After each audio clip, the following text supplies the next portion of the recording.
السلام علیکم ورحمت الله وبرکاته.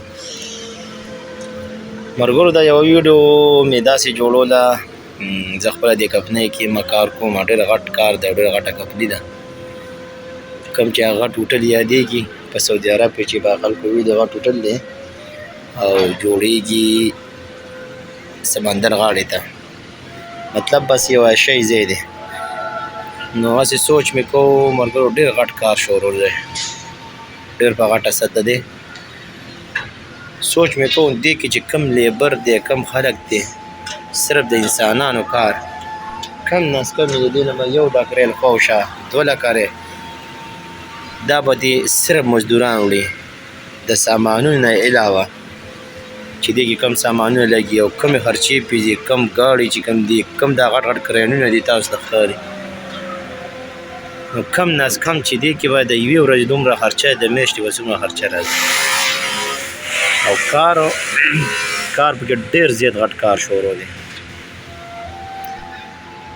نو هسې سوچ مې کوو دا یو ویډیو مې جوړه کړم چې زموږ د منډۍ یو ډیم دی، پته نه لګي چې څومره وخت یې وشوره، څومره وخت به نور تېرېږي او دومره کار هم نه دی. کم ناز کم یې د غرونو غاړو ته ګوره، دا واړه واړه کارونه چې کوم دي دا ورته شروع دی، او دا چې کوم دی په غټه سطحه کار دی. تاسو خو هم بوځمه، تاسو به ووینئ دا دې سیټ ته کار دی. سعودي حکومت او سعودي ریلونه، سعودي کې تر اوسه پورې داسې چې ترانه ده چې یا مطلب ګراني راغله یا پکې پیسې ختمې شولې، هېڅ څه ټینشن پکې رانغی. دا خو موږ لپاره یو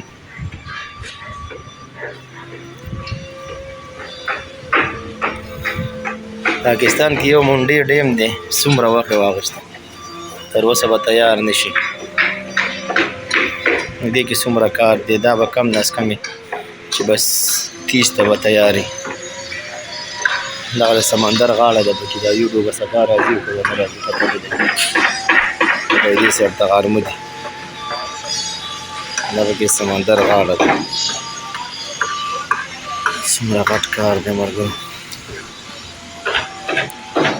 نو صرف د ویډیو مقصد مې دا دی چې زموږ پاکستان کې یو کار شروع کړي، نو په کلونو کلونو هغه چې کوم دی شروع وي، هغې کې که بیا یې مینې او MPA بدل شو، مطلب یا ټیکهدار چې کوم دی خو دې خو شو پیسې ورته میلاو نه شو، نو هغه کار په کلونو کې ولاړ دی.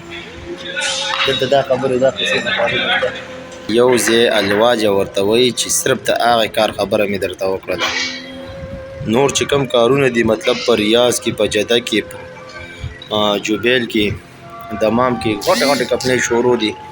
کوم کسان چې سعودي کې دي هغوی ته به دې هر څه پته وي چې څومره کارونه شروع دي. نو سعودي عرب څومره روپۍ به له دې نه ځي، څومره ریالونه به د ورځې صرف ځي. خو نه چې کوم ده چې د ټو پلازا پکې شته په دې غټ غټ روډونو کې چې دغه پیسې به ورته راشي. نو چې کوم دی پسې ټیکس ولګو او نه چېرته کې دا څه وي چې عوامو باندې څه ناڅه ګراني راولو.